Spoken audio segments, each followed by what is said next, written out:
Welcome to our weekly roundup of key business developments in Sri Lanka. I'm Nishani Pigera. Let's first take a look at the stories that made headlines this week.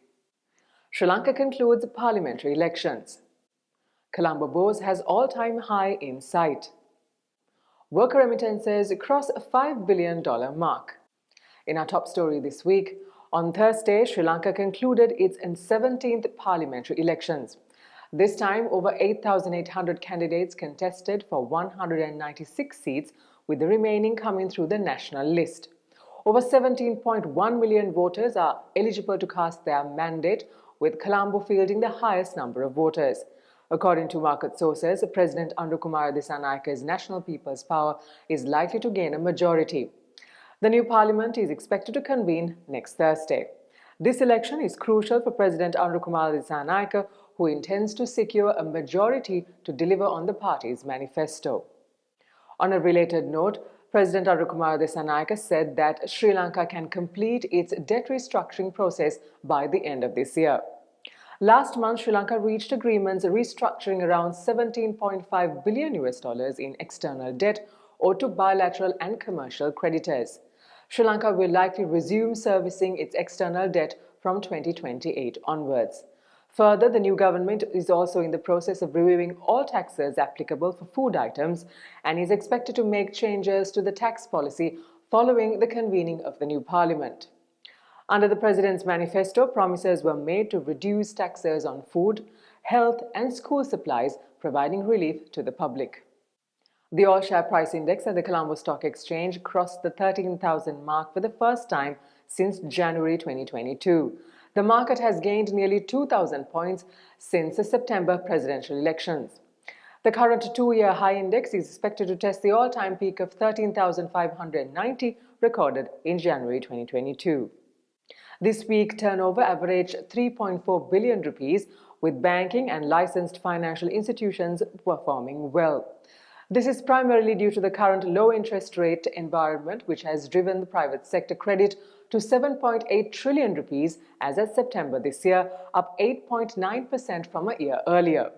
New loans to private businesses and individuals by banks reached 430 billion rupees in the first 9 months of the year. Market now awaits the results from the parliamentary elections, which concluded yesterday. The IMF, in its recent visit, recommended a single policy rate for Sri Lanka. It cited that a single policy rate would ensure better liquidity management and communicate market signals better than the current two policy rates. Currently, Sri Lanka operates a standing lending facility and a standing deposit facility, which together form the standing rate corridor. The IMF does not intend to abolish the two rates, instead recommends to have a new policy lever within the corridor. Worker remittances in October was a significant $588 million, bringing the year-to-date inflows to over $5.43 billion.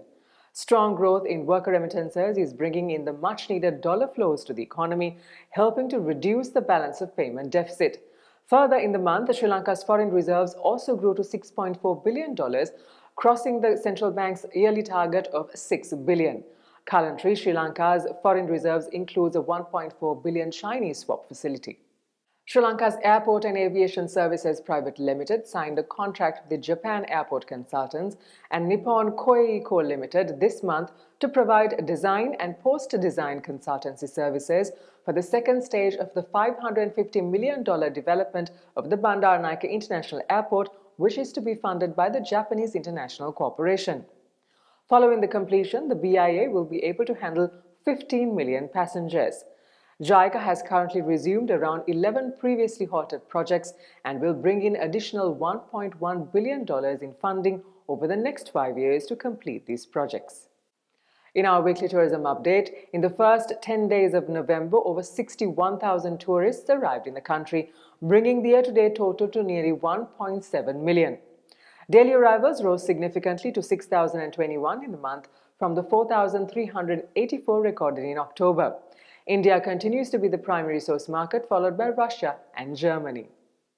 The Honeymoon Guide Sri Lanka launched a concierge service aimed at helping travelers discover and curate the perfect romantic escapade.